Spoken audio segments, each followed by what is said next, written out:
don't want what we know out there. How a person can go from really almost nothing to becoming a millionaire by owning rental properties. He would always buy these flip houses, and I just remember thinking, this guy is crazy. Why would he buy that house? In the past decade, there's been a huge surge in the peer-to-peer short-term rental market. Become an insider. So you have to know the rules before you get the game. Every second counts. So make every second count.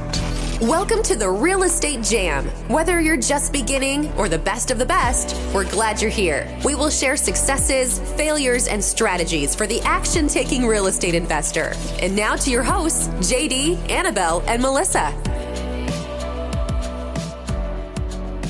Hi guys, welcome to the Real Estate Jam podcast. I'm JD, and today I am missing my co-host, but in their stead, I have the CEO and president, as well as the dispositions manager for We Offer Options. They're a real estate investment company specializing in wholesaling, not just regular residential families, but commercial properties, including storage and office buildings and all that kind of stuff. Jeff and Rebecca, thank you so much for finding time to speak with me today. Happy to be here. Yeah, thanks for having us on. We were excited to be invited. Well, we are super excited to have you here. And I think the way that we know each other and came up about interacting is through the Inner Circle Elite Mastermind group, where you guys are in all the meetings, constantly providing value.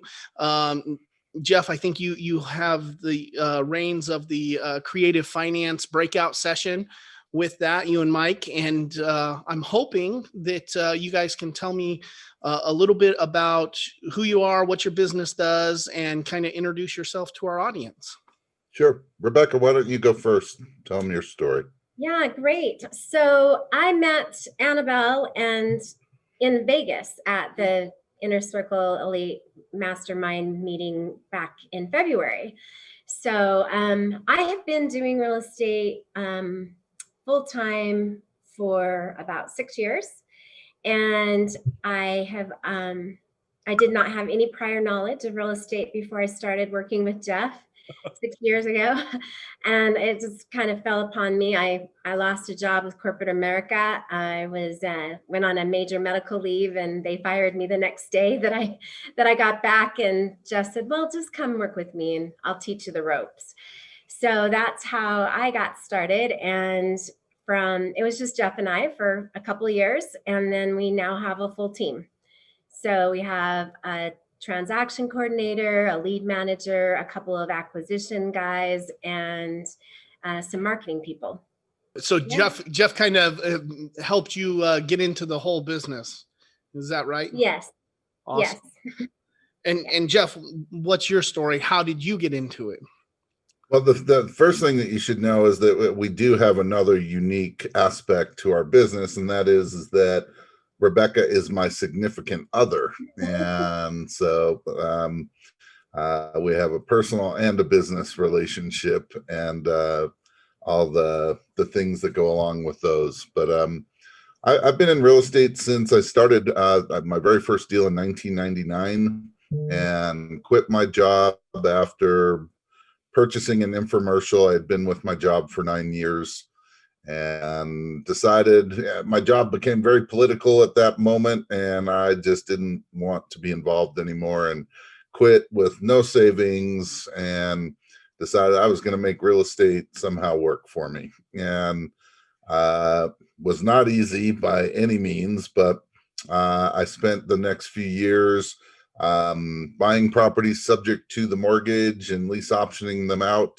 and creating some cash flow, and then realized that I needed bigger chunks of money. So I got myself educated on short sales. This is back when I had to educate banks on what a short sale was. So I was discounting, mortgages, first, seconds, IRS tax liens, and anything you could think of back before they had all the guidelines to do it.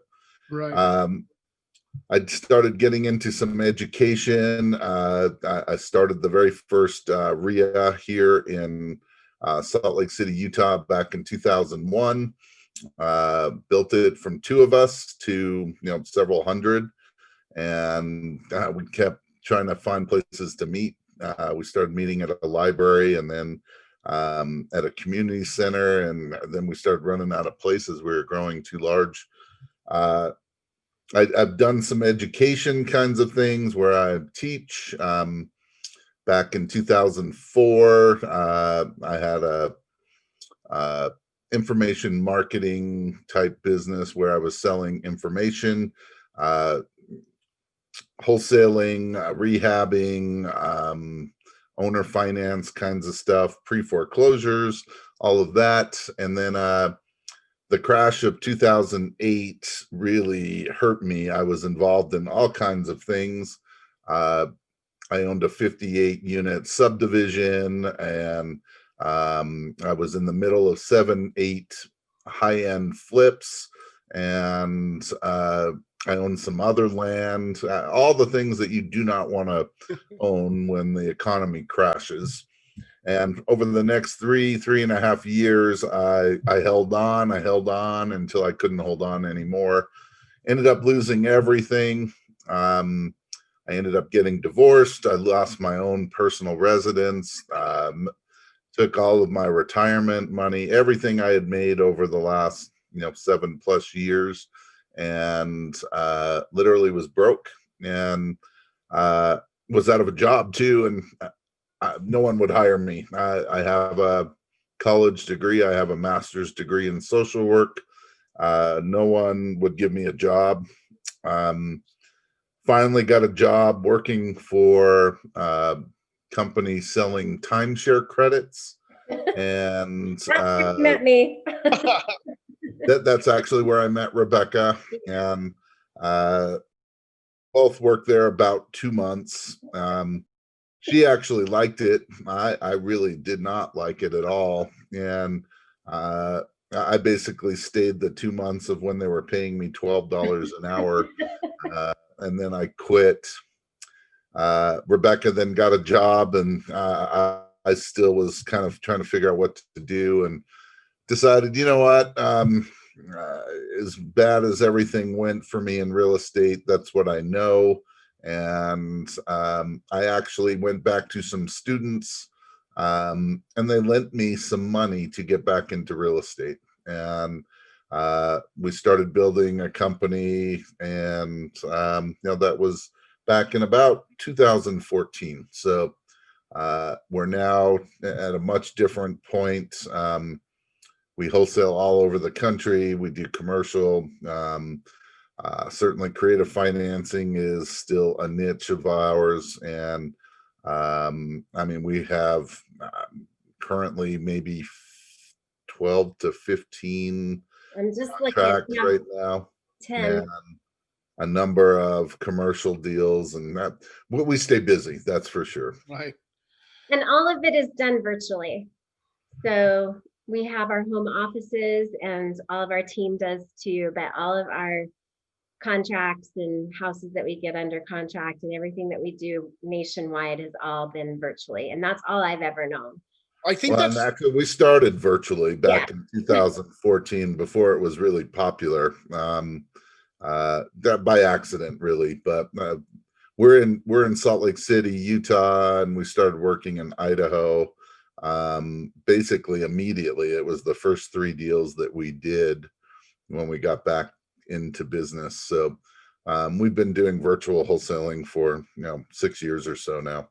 Yeah, doing the virtual wholesaling before it was cool. I think that's pretty amazing, because that's the business model that everybody that I know of in the business is trying to come up with and figure out how to do. So I think I'd like to really dive into that a little bit.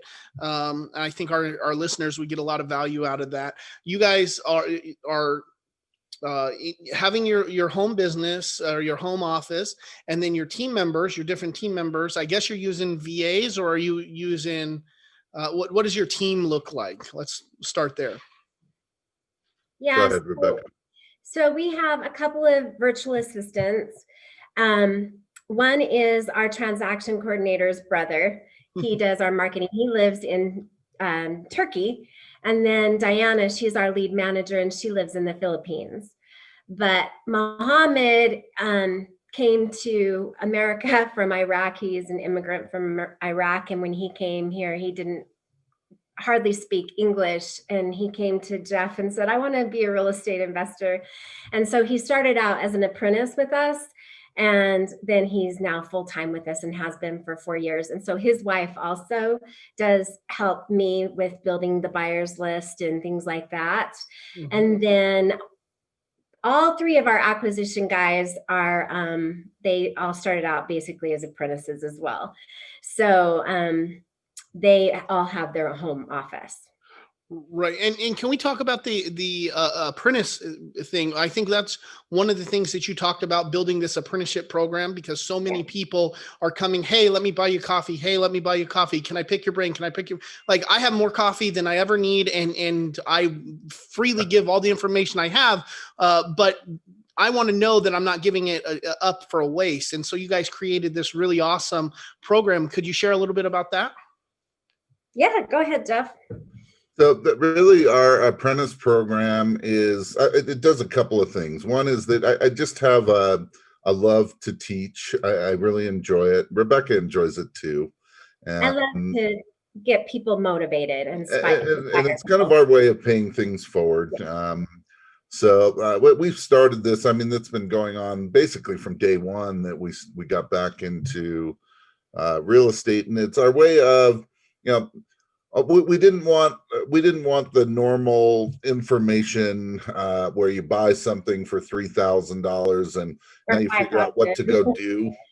This is more of a hands-on, take action kind of program, and we're literally going to teach you how to be a virtual wholesaler step by step, and we're going to have you doing it as you go, so we can help you. And in the meantime, you're going to spend the initial part of your education really focusing in on generating leads and pre-screening a seller, which is a way for us to kind of make some money together while you're learning, because they're generating those leads, they're getting better at talking to sellers, and then they're submitting them to us where we're going to go make an offer on them. And if we can turn that into a deal, then we'll do a profit sharing, and you know, our apprentices can make some money. And really what it's turned out to be is that we've taken the best of our best, and they ended up working with us. So it's like a long-term job interview. Yeah, it really is. Yeah. I really like that idea. It's something that we've looked into many times, but I think it's one of those things you can't really just half-ass it. If you're going to do it, you need to make sure that you're able to devote the time to the students and the processes. So I think that's something definitely in the works for our future. But right now, we're just going to stick with LinkedIn and Facebook, and then fire people or have them quit every 3 days, I think is kind of the way it goes on that. Well, you're certainly right. It is a good amount of work. And Yeah. I mean, the way that we structure it, I mean, we're tinkering with it all the time, trying to make it simpler to understand, more processes and systems, getting better at that. But we do like an every other week coaching call where we teach something and get people motivated and fired up and talk about goals and things like that. And then we have a private Facebook page that everybody interacts in, and then they have links to our CRM. So when they do submit a lead, then it goes right to us, and then it goes down the whole team. So, and they have archives to all the previous meetings, and I mean, we've thousands and thousands of dollars of education. Yeah, we've covered everything, multiple times, and so there's no lack of information, that's for sure. So you've seen a lot of people come through this apprenticeship program over the years. I'm wondering, is there anything that stands out to you when somebody comes up and says, "Hey, can you show me?" And you're like, "Okay, come on." Is there something you can tell, or can you tell this is a person who's going to make it, and this is a person who's going to be here a week and then quit? Is there some secret sauce that you're finding? No. Every single one of them says, "I will be your best apprentice ever." Yeah. So, I think that, for we probably started charging for this maybe a year and a half ago, and it was free. And people used to say, "Well, I'll get back to you. I got to think about it." I'm like, "What? It's free. What do you have to think about? Do you want to learn or not?" And I remember one day, this guy needed to think about it, and he wanted to meet me, and I met him at a coffee shop, and we had an hour-long conversation. And I'm like, why am I trying to sell him? What has gone wrong here? And he's so like now he's interviewing Jeff. yeah. Now we charge. It is super cheap, and the only reason we charge is that I want people to have something in the game. I want some skin in the game, and I want them to have something to lose. And we probably should charge more so that they have a little more to lose. But we didn't want it to be a barrier for people to get in. So, I think 2021, our goal should be that, we're going to add 50 to 75 new apprentices is what our goal will be. Mm-hmm. Yeah. Well, that's a pretty good big goal, and you are helping a lot of people. Can you kind of walk me through the way that you take them, the way that you're teaching them? You said you focus on lead gen first because that's a super important, but probably one of them besides conversions, I guess. Lead gen and conversions, two number one things, and then, well, obviously dispositions you guys have locked up too. But what does it look like, that process? How do you take them from being an apprentice to being on the team? So our philosophy is we want you to become really good at 3 different things. And if you become good at these 3 things, that you can make money in this business on a consistent basis. So the 3 are generating leads, being able to pre-screen a seller, and then third, how to structure offers. And so immediately when you join our program, the first week, it's an introduction to all the different resources that we have to help you. But the real goal is that, hey, we want you to get on the phone as quickly as possible. And you're going to call mostly for sale by owners and for rents. And people fight us on that all the time. It's like, well, I'll just pull my own list, or I'll do this. It's like, yes, but we will get there.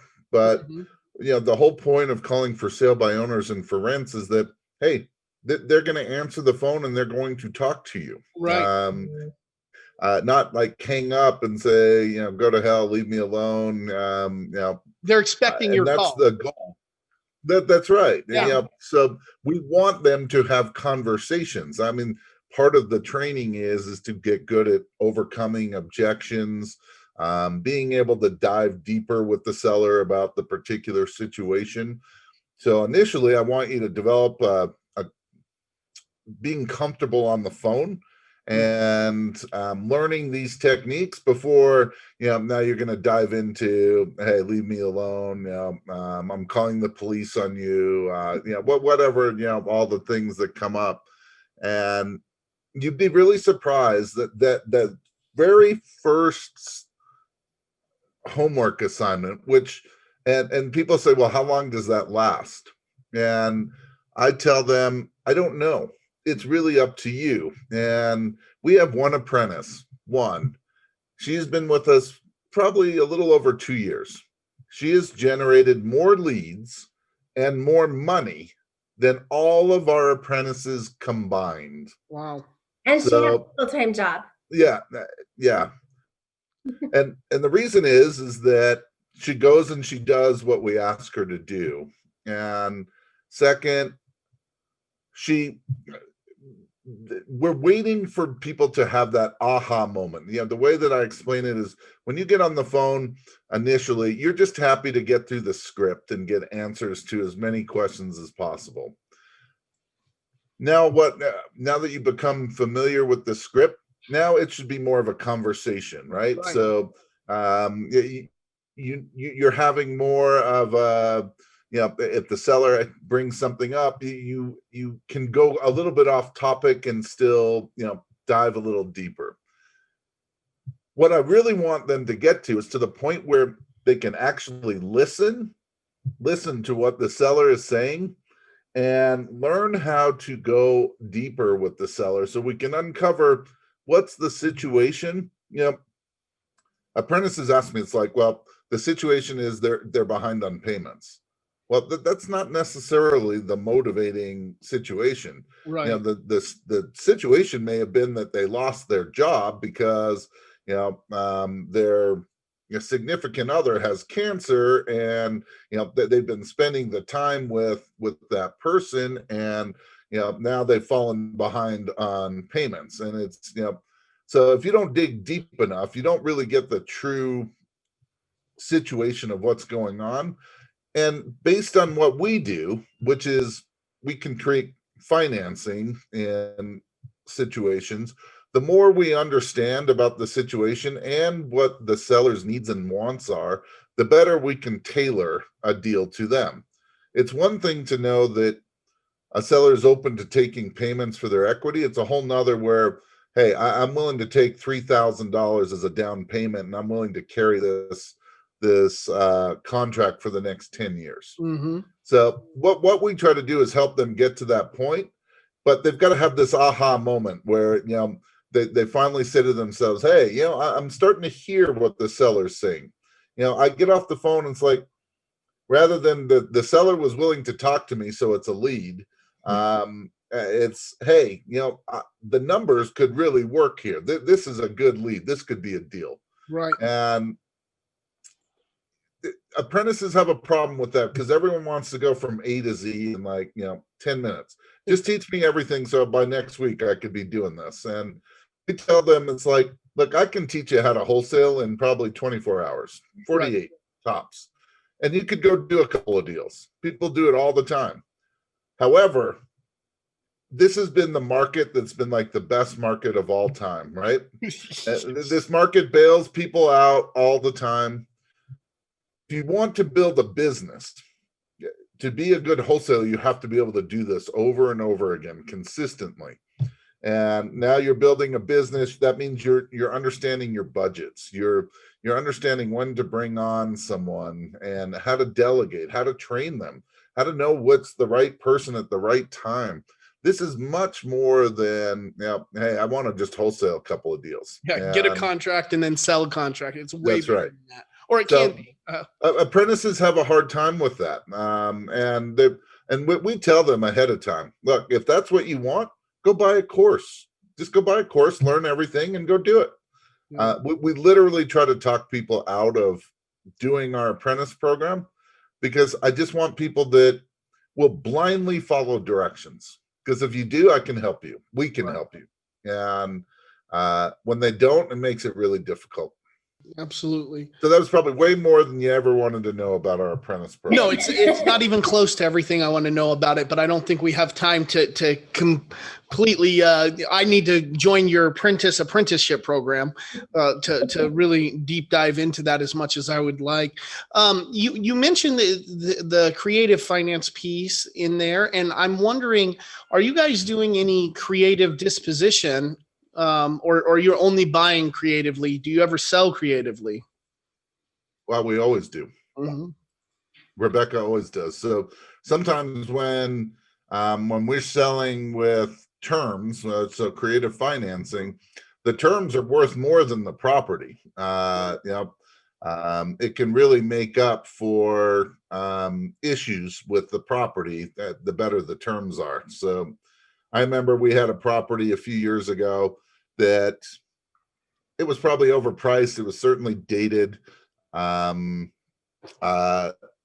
we couldn't sell it. And we went back to the seller and we worked out a payment of $900 a month, principal only payments for like 3-4 years. Mm-hmm. And as soon as we did that, property sold immediately. The person that bought it, every single time that we saw her, she's like, hey, do you guys think you can get us an extension? Like, an extension? It's been 6 months. She already knew she did not want to give up a $900 a month principal only payment.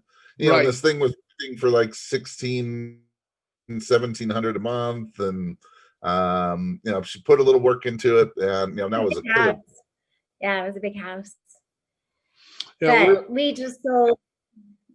We also look for people that can't qualify for traditional financing. We just did one in Chattanooga, Tennessee, where this man wanted to buy his daughter a house, and he knew that it needed work, but he can't qualify for a loan, so he put money down and is taking over the payments from the seller.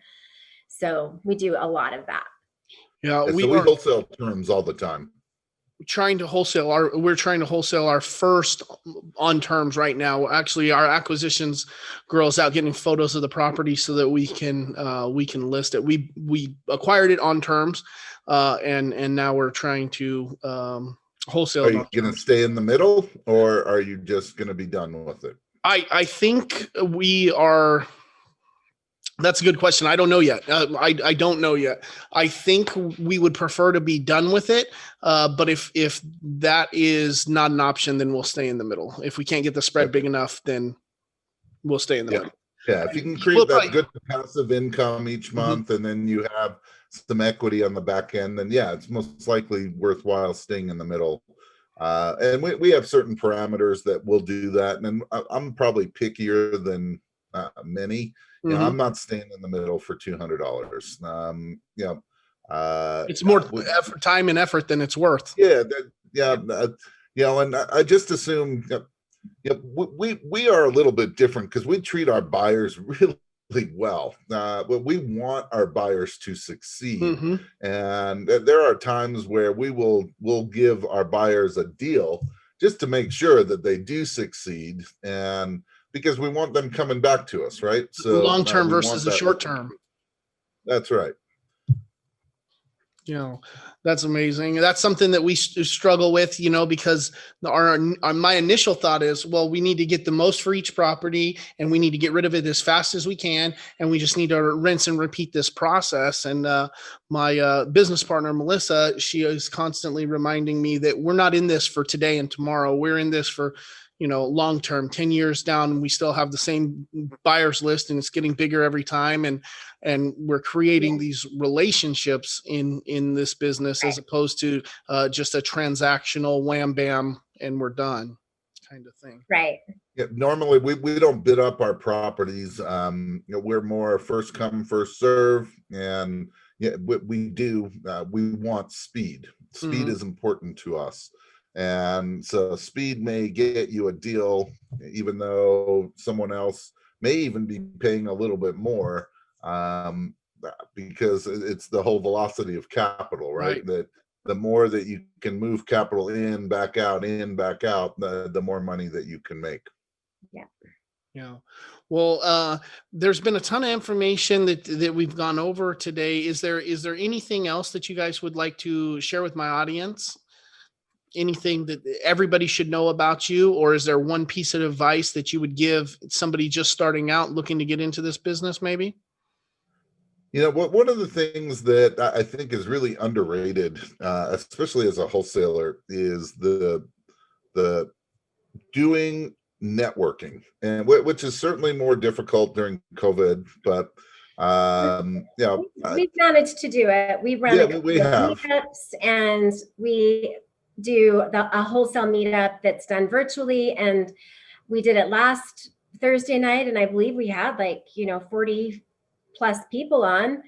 So we have a pretty good following, but we've been consistent with it too ever since we started doing the meetups. And so we have two meetups. We do a wholesale meetup where we give content. We have a networking meetup, which has been on hold because it's all about being in person. Right. There's nothing planned. We just show up and people mingle and meet each other. Rebecca does her own with a group of women every month, women investors. We're part of the RIA.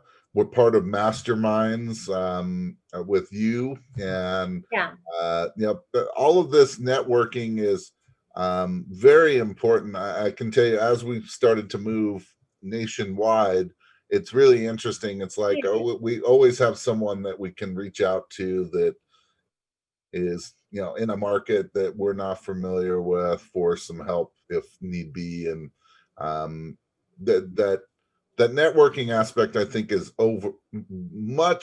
it's underutilized, and it kind of people forget about it. They think it's not that important. It's important to surround yourself with like-minded people that have the same goals. So I love that part of the business. That's my favorite part of real estate, is the relationships. Yeah, that's great. Well, where can our audience find out more about you guys, or get in contact with you if they want it, or where can we send them? We can put it in the show notes so everyone can find you if they're looking for an awesome apprenticeship program. Well, also we need to mention that Jeff has a podcast, and it's called the Creative Financing Podcast.com. So www.thecreativefinancingpodcast.com. Why don't you give your email, Rebecca? That's what we've been doing. Sure. Rebecca at weofferoptions.com. And Jeff's is just Jeff at weofferoptions.com. Yeah, that's perfect. That way you don't get a million different hang-ups or prank calls or something. Yeah, that's great. We also have a Facebook page. It's called the Creative Financing Podcast. So if you're interested in creative financing, we're about to come out with some new education. But to be honest, the podcast, other than being more auditory rather than visual, it's a learning process, right? It's that's what we're doing. For like a class.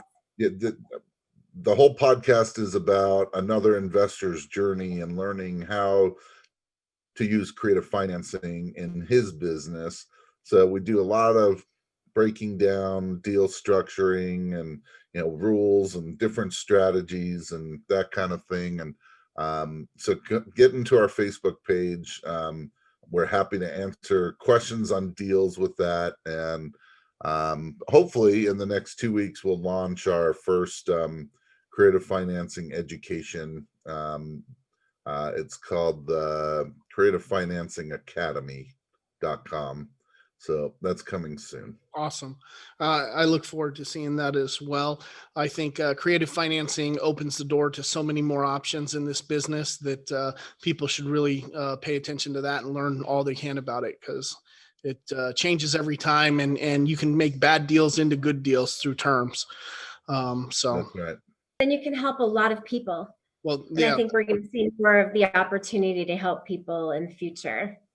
That's a really good point. 2021 is going to bring a lot of opportunity for sure. And if you understand how to use some creative financing techniques, you will be able to help a lot of people. Yep. Yeah, ultimately, that's what it's all about. And with that being said, I really appreciate you guys. I'm super excited and grateful that you were able to come on and spend some time with me today. And I hope we can do it again in the future. Anytime, JD. Anytime.